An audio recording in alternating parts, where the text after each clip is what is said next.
Kasus seorang pria di Sleman, Yogyakarta dijadikan tersangka karena melindungi istrinya dari jambret viral di media sosial. Pria tersebut kini dijadikan tahanan kota dan berkas perkaranya sudah dilimpahkan ke kejaksaan. Kapolresta Sleman, Kombes Pol Edi Stianto Erning Wibowo menyatakan penetapan status tersangka dilakukan berdasarkan gelar perkara, hasil olah TKP, pemeriksaan saksi, dan keterangan saksi ahli serta bukti rekaman CCTV. Pihak kepolisian menyampaikan ada 2 perkara yang ditangani penyidik, yakni kasus tindak pidana penjamretan dan kasus kecelakaan lalu lintas. Untuk kasus penjamretan, perkaranya gugur demi hukum karena para pelakunya meninggal. Sedangkan untuk kasus kecelakaan lalu lintas masih terus berlanjut. Memberikan ruang kepada kedua belah pihak untuk melakukan mediasi, namun beberapa kali sudah disampaikan tidak ada titik temu sehingga proses penanganan laka lantas ditangani melalui jalur hukum. Sebelumnya 2 jambret mengambil tas milik seorang wanita, warga Kalasan Sleman saat korban mengendarai motor pada 26 April 2025. Suami korban yang kebetulan mengendarai mobil di belakangnya memepet motor pelaku hingga keduanya terpental dan tewas di lokasi kejadian. Beberapa bulan kemudian, Satlantas Polresta Sleman menetapkan suami korban sebagai tersangka kecelakaan lalu lintas. Dari Sleman, Yogyakarta, Heru Trijoko, iNews melaporkan.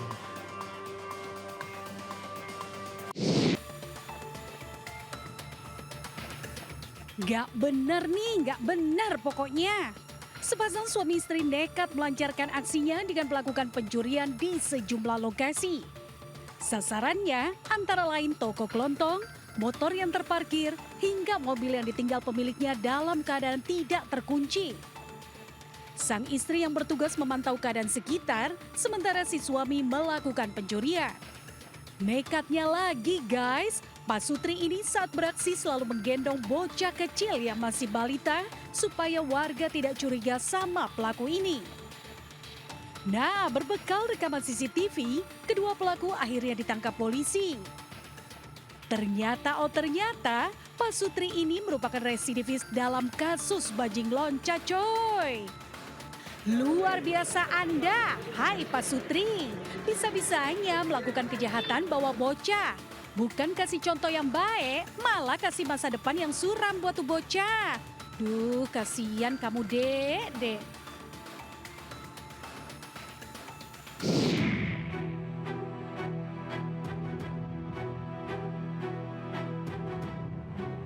Ini juga nih nggak bener deh. 2 orang pelaku pencurian motor yang katanya pasangan kekasih nekat nyuri motor di salah satu indekos. Awalnya keduanya datang dengan berboncengan. Nah, langsung deh mereka nyasar ke garasi kos yang pintunya tidak terkunci. Biar kelihatan kompak, pasangan kekasih ini yang dimabuk cinta berbagi tugas. Si cowok sebagai eksekutor, yang cewek memantau situasi. Gak sampai semenit, pelaku berhasil mendorong mundur sepeda motor ke arah luar kos-kosan. Kekasih pelaku yang awalnya dibonceng pun membawa sepeda motor curian ini dan berhasil kabur dengan hasil kejahatannya. Kan main pasangan kekasih ini. Cinta sih cinta, tapi jangan nyuri juga kali, malu ama camer. Nah, buat yang punya indekos atau penghuni kos, tolong ya kunci pintu kalau habis dari luar atau mau keluar, biar semuanya aman alias amin.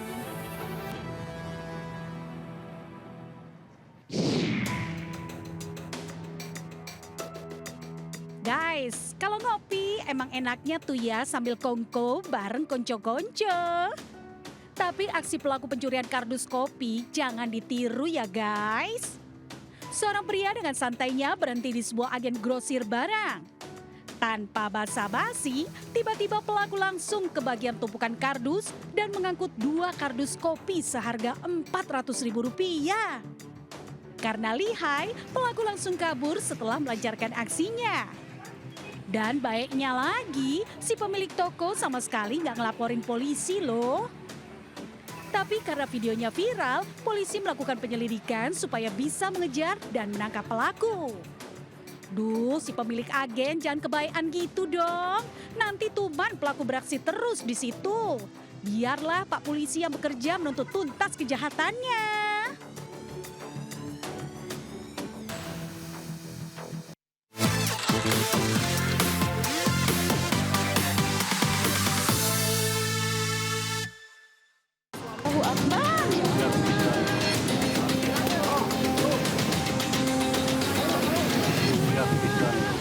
Allahu Akbar.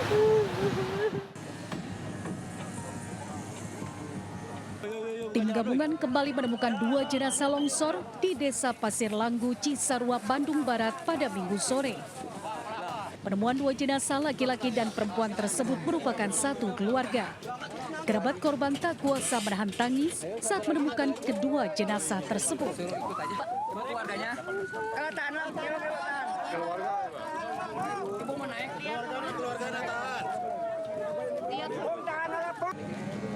Mereka tak percaya jika kerabatnya turut menjadi korban tertimbun tanah longsor. Kedua jenazah tersebut langsung dibawa ke posko DVI Polda Jawa Barat untuk diidentifikasi. Yang berhasil diidentifikasi yaitu 11 orang. 11 orang itu sudah kita rilis dan sisanya kita akan melakukan kegiatan postmortem, antemortem di pos DVI ini.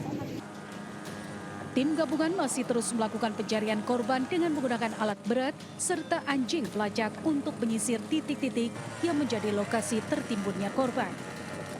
Untuk sementara, total korban tewas berjumlah 25 orang dan diperkirakan lebih dari 100 korban lainnya masih tertimbun. Dari Bandung Barat, Yuwono, Ayus melaporkan.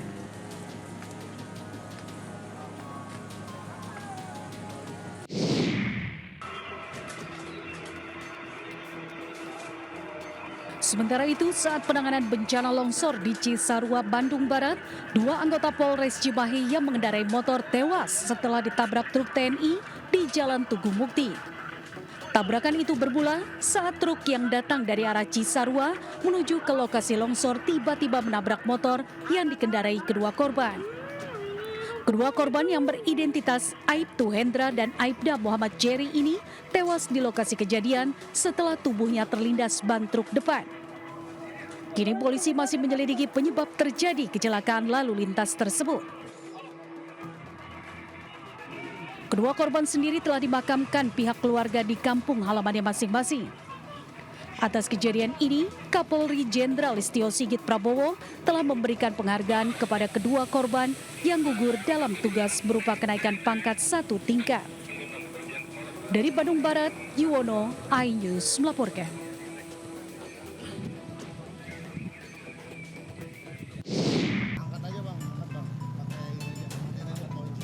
Memasuki hari ketiga, banjir masih merendam ratusan rumah di perumahan Priuk Damai, Priuk, Kota Tangerang. Meski berangsur surut, namun ketinggian air di perumahan tersebut masih mencapai 3 meter lebih. Warga pun masih enggan untuk balik ke rumah mereka dan memilih bertahan di posko pengungsian. 3 hari tinggal di pengungsian, ratusan warga dilakukan pemeriksaan kesehatan guna memastikan kondisi kesehatan warga tetap terjaga. Warga berharap ada upaya yang dilakukan pemerintah Kota Tangerang agar banjir segera surut dan warga bisa kembali ke rumah mereka masing-masing.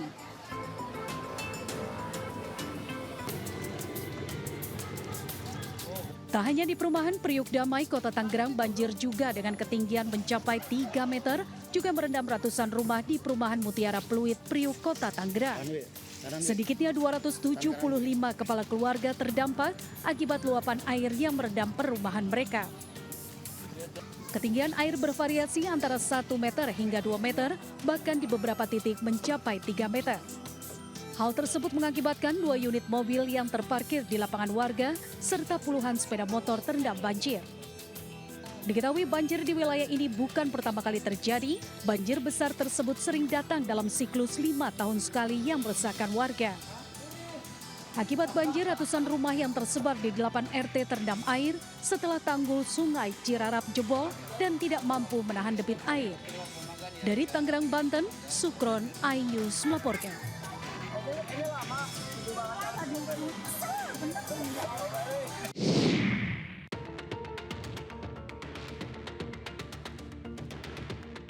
Hingga hari Minggu, banjir yang menerjang 20 kecamatan di Karawang, Jawa Barat belum juga menemukan tanda-tanda surut.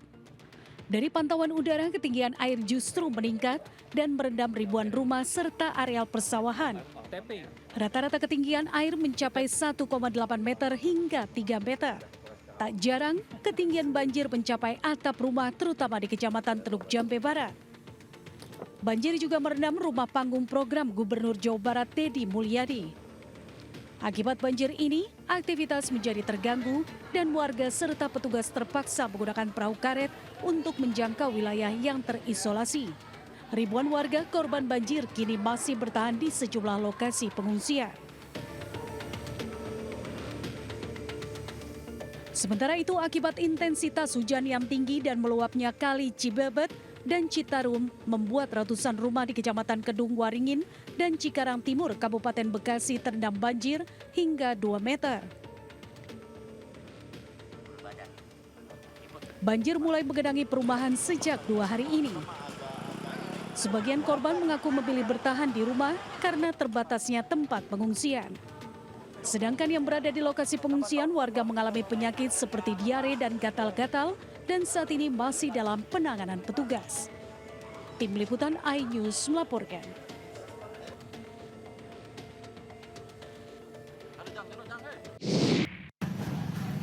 Wah, maling lur,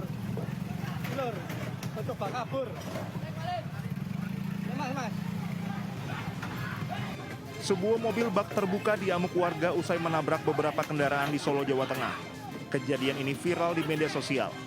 Dalam video yang beredar di media sosial, warga menyerang mobil dengan cara memukul dengan besi dan helm hingga melempari mobil dengan batu. Pelaku menolak keluar dari kendaraan melihat banyaknya warga yang mengadang kendaraannya. Namun pelaku akhirnya berhasil diamankan dan dibawa ke Polsek Laweyan, Solo. Kejadian berawal di Desa Manang, Kecamatan Grogol, Kabupaten Sukoharjo, Jawa Tengah. Mobil yang dikendarai pelaku menabrak sejumlah pengguna jalan hingga ada seorang wanita pengendara motor yang terlindas. Usai menabrak, mobil yang sempat berhenti sejenak kemudian malah melaju kencang sambil membunyikan klakson. Warga yang melihat hal tersebut langsung mengejar mobil pelaku. Hingga akhirnya tertangkap dan pelaku diamankan. Akibat tabrak lari tersebut, sejumlah pengendara motor terluka dan dibawa ke rumah sakit untuk perawatan. Dari Solo, Jawa Tengah, Septiantoro iNews melaporkan.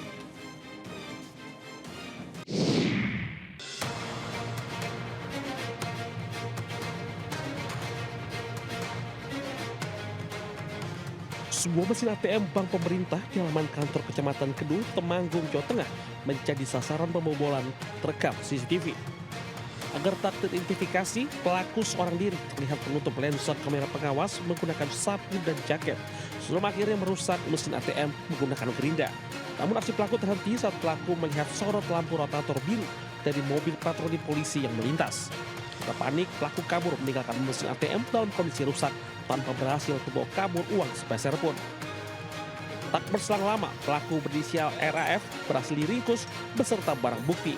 Pelaku mengaku nekat beraksi karena terlilit banyak utang.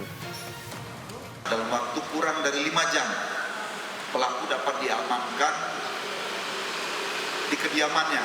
Dan menurut keterangan penyidik, pelaku mencoba saat itu kalau kita terlambat untuk melarikan diri. Akibat perbuatannya, pelaku dijerat pasal percobaan pencurian dan pengerusakan dengan ancaman hukuman maksimal 5 tahun pidana penjara.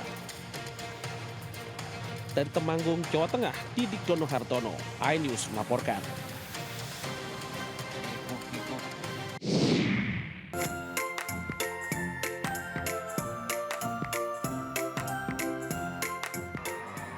Bek Timnas Indonesia Rizky Ridho ikut mengkampanyekan pentingnya bermain aktif di luar rumah dengan cara turun langsung ke lapangan dan menantang 22 anak dari berbagai daerah di Indonesia dalam laga fun match sepak bola yang digelar Rinso. Kampanye tagar mainkan yang diusung Rinso ini merespon fenomena berkurangnya aktivitas bermain di luar ruangan pada anak-anak. Melalui kampanye ini, Rinso mengajak anak-anak untuk kembali aktif bergerak dan bermain di luar rumah sehingga menumbuhkan keberanian mencoba hal baru. Dalam kesempatan ini, Rizky Ridho juga membagikan pengalaman semasa kecilnya yang banyak dihabiskan dengan bermain di luar rumah, termasuk sepak bola bersama teman-temannya. Pemain timnas itu mengaku senang dan antusias terlibat dalam kampanye tagar mainkan bersama Rinso. Ya, bisa didengar sendiri antusiasnya seperti ini, saya sangat senang dan saya juga mengingatkan waktu kecil saya dulu ketika saya bisa bermain dengan idola saya dan ya sangat senang sih.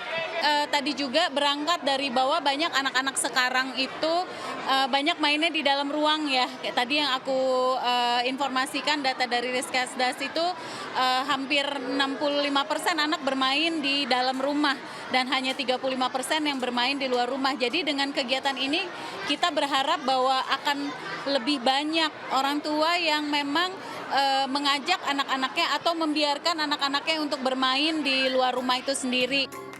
Rinso berkomitmen mengubah persepsi tentang kotor pada anak-anak yang aktif bermain di luar.